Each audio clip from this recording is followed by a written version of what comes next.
तो चलिए दोस्तों वीडियो की शुरुआत करते हैं। सबसे पहली कंपनी की बात करते हैं। पहली कंपनी का नाम है Godfrey Phillips India limited. But इसको डिस्कस करने से पहले अगर आपने अभी तक चैनल को सब्सक्राइब नहीं किया है तो चैनल को सब्सक्राइब करके बेल आइकन को प्रेस कर लो और सेबी रजिस्टर्ड टेलीग्राम चैनल को भी ज्वाइन कर लो, जिसका लिंक आपको डिस्क्रिप्शन में देखने को मिल जाएगा।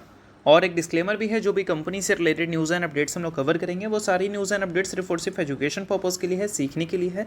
तो इसको किसी भी तरह का इन्वेस्टमेंट एडवाइस मत समझना, आप खुद से रिसर्च और एनालिसिस भी कर सकते हैं। तो चलिए दोस्तों वीडियो की शुरुआत करते हैं। सबसे पहले बात करते हैं गॉडफ्रे फिलिप्स से रिलेटेड कुछ इंपॉर्टेंट न्यूज़ एंड अपडेट्स के बारे में। दोस्तों आज के दिन ये कंपनी का परफॉर्मेंस हमें काफ़ी ज़्यादा आउटस्टैंडिंग देखने को मिला था। 10% से ज़्यादा की तेज़ी इस कंपनी के शेयर में हमें देखने को मिली थी, यानी कि काफ़ी अच्छी रिटर्न्स कंपनी के साइड से आज के दिन बनता हुआ दिखा था। अब इस कारण कंपनी फोकस में भी थी। फोकस में रहने का रीज़न था परफॉर्मेंस, और परफॉर्मेंस के अच्छे रहने का सबसे बड़ा रीज़न था निफ्टी ने NSE। देखो यहाँ पर मेंशन किया गया है, नेशनल स्टॉक एक्सचेंज ने अनाउंस किया है कि वो इंक्लूड करने वाले हैं फ्यूचर एंड ऑप्शन सेगमेंट में गॉडफ्रे फिलिप्स को, और ये इंक्लूजन वो 1 अप्रैल 2026 से करेंगे। अब इसका एक्चुअल में गॉडफ्रे फिलिप को फ़ायदा क्या होगा? देखो, इससे कोई बिजनेस का फ़ायदा नहीं होने वाला है।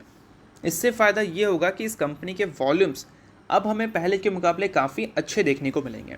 देखो, निफ्टी या सेंसेक्स जो हमें इंडेक्स देखने को मिलते हैं, इसके वॉल्यूम्स काफ़ी ज़्यादा होते हैं। क्यों भाई? क्योंकि इसमें फ्यूचर एंड ऑप्शन सेगमेंट होता है।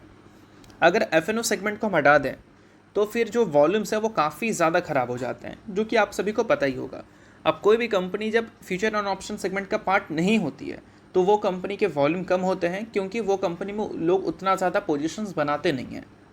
और जो company future and option segment का पार्ट होती है तो लोग पोजीशन ज़्यादा बनाते हैं, तो इस वजह से उसके वॉल्यूम ज़्यादा रहते हैं, तो मूवमेंट्स हमें ज़बरदस्त देखने को मिलती है। तो इस कारण आज के दिन आपको गॉडफ्रे फिलिप्स का शेयर काफ़ी भयंकर तेज़ी रिपोर्ट करता हुआ दिख रहा था।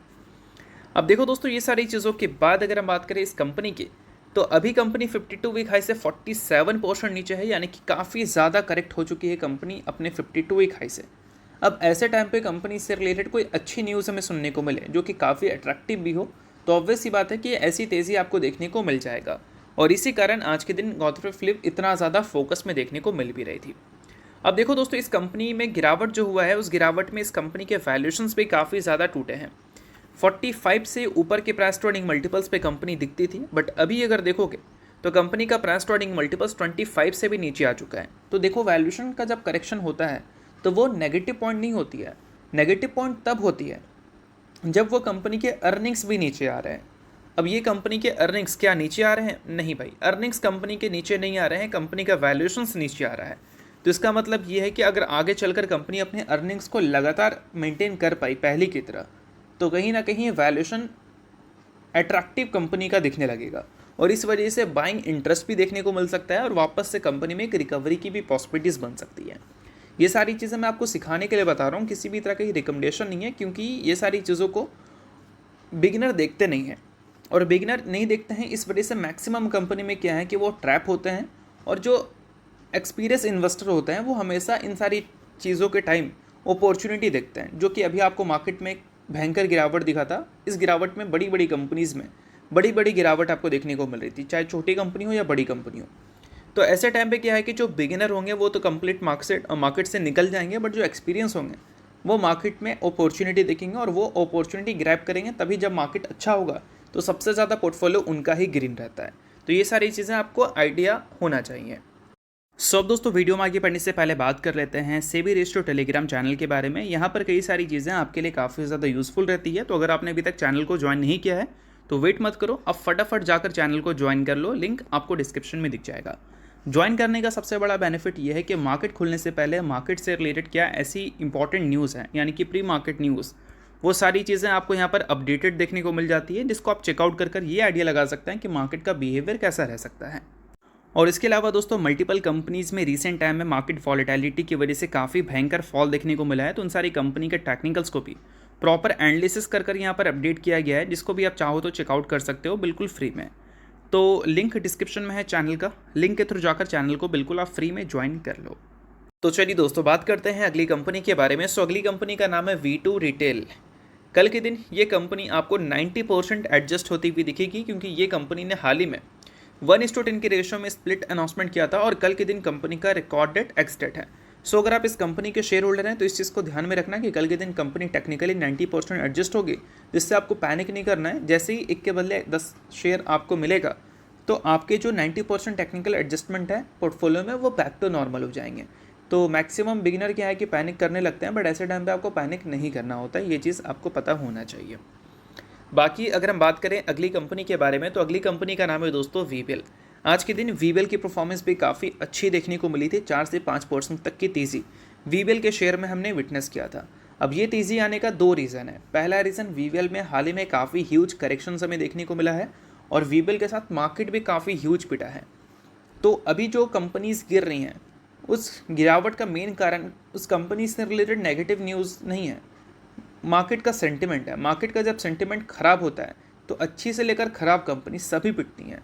तो उसके चपेट में आपको वीवेल भी आती हुई दिखी है। वीवेल में भी काफ़ी तगड़ा गिरावट पिछले 1 महीने में हमें देखने को मिला है और वो तगड़ा गिरावट की वजह से वीवेल और उसके अलावा 5 ऐसी स्टॉक्स थी जो कि अपने RSI को ओवर सोल्ड जोन पे ले गए थे, यानी कि 30 से भी नीचे कंपनी का RSI आ गया था। तो ऐसे टाइम पे क्या है कि वो कंपनी में लोगों का इंटरेस्ट जगने लगता है, क्योंकि वो कंपनी थोड़े ओवर सोल्ड जोन में जा चुकी है, यानी कि वहाँ से कंपनी में और सेलिंग आना मुश्किल है। तो जब भी ऐसे टाइम पे मार्केट अच्छा होता है तो उन सारी कंपनी में अच्छी लोग बाइंग करते हैं और इसी कारण उन सारी कंपनी में एक अच्छी तेज़ी देखने को मिलती है। तो आई होप आपको तेज़ी का रीज़न तो समझ आ गया होगा। ये एक टेक्निकल रीज़न है, ना कि कोई फंडामेंटल रीज़न है, ठीक है। इस चीज़ के बारे में आपको पता होना चाहिए। अगर हम बात करें दोस्तों फंडामेंटल्स के बारे में तो अभी कंपनी का जो current price to earning multiples है वो बोल सकते हैं पिछले 10 साल के ग्राफ को अगर आप देखोगे तो सेकेंड लोवेस्ट ग्राफ पे ये कंपनी दिखेगी। यानी कि 2019-20 में कंपनी का जो वैल्यूएशन था वो करंट वैल्यूएशन से बस नीचे है। बाकी उसके अलावा जितना भी कंपनी का प्राइस टू अर्निंग मल्टीपल्स हमने देखा है पिछले 10 साल में, इतना नीचे नहीं दिखा है। तो मतलब कंपनी वैल्यूएशन वाइज तो अभी बहुत ज़्यादा अट्रैक्टिव है। अब ये कंपनी का वैल्यूएशन करेक्ट होने का सबसे बड़ा कारण क्या है? सबसे बड़ा कारण है फेयर।